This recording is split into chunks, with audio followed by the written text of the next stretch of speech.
Hello and welcome to Improve Your English. I'm Charlotte Evans, and I'm joined by the ever-thoughtful James Harrington.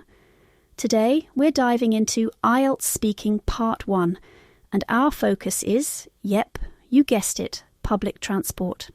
Thanks, Charlotte. I have to say, public transport is one of those topics that comes up all the time in IELTS, and it's so easy to give a generic answer. But honestly, the examiners want more than just, I take the bus. Exactly. Specificity is key. Instead of just saying bus, you could say, I usually hop on the red double-decker on Oxford Street. It paints a picture, doesn't it? And it shows you can use more interesting vocabulary. Yeah, and it's not just about what you say, but how you say it. Mixing up your tenses is really important. So you might talk about how you usually travel now, but also mention how you used to get around as a child, or what you hope will change in the future. It makes your answer sound more natural. And don't forget those everyday expressions like, it's always packed during rush hour, or the schedule is a bit unreliable. Those little phrases make you sound fluent, even if you're a bit nervous. Speaking of nerves, Charlotte, didn't you have a bit of a disaster with a train in Manchester once? Oh, don't remind me. I still cringe thinking about it. I mixed up the train schedules and ended up waiting on the wrong platform for ages. By the time I realised my train had already left, I missed an important meeting and honestly it was a bit of a nightmare. But, you know, that's the kind of personal story that can really boost your answer in the exam. It shows you can talk about real experiences, not just memorised phrases. Absolutely. And it's those little stories that make your answers memorable. So, be specific, mix your tenses, and don't be afraid to share a quick anecdote, even if it's a bit embarrassing. Let's get into some real IELTS questions and see how you can use these strategies. For example, if you're asked, what kinds of public transport are available in your hometown? Don't just say buses. You could say, we have buses, auto rickshaws, and a limited train service. The buses are the most common since they're cheap and cover most areas, but they're not always on time. And auto rickshaw is a great word to throw in if it's relevant to your country.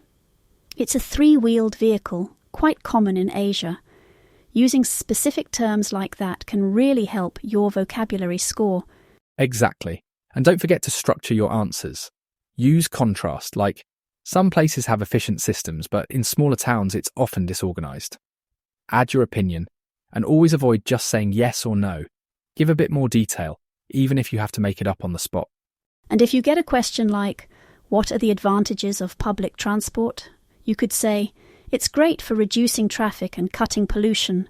Plus, it's a lot cheaper than owning a car, especially with fuel prices going up.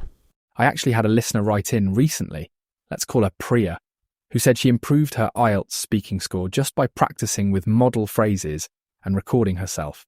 She'd listen back, spot where she sounded too robotic, and then try again with more natural expressions. It made a huge difference for her confidence and her score. That's brilliant. And it's a good reminder that storytelling isn't just about big dramatic moments. Even a small detail like missing a bus or enjoying people watching on the train can make your answer stand out. And don't forget those useful phrases. Rush hour, eco-friendly, practical option. Sprinkle them in where you can, but don't force it. It should sound like you're just chatting, not reading from a script. All right, let's do a quick vocabulary drill. I'll say a phrase and you repeat it wherever you are. Ready? I usually take the metro during rush hour.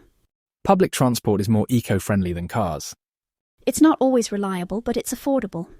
I enjoy reading or listening to music on the bus. It gives me time to relax and people watch. Now here's your challenge. Pick any 2 questions from today's episode.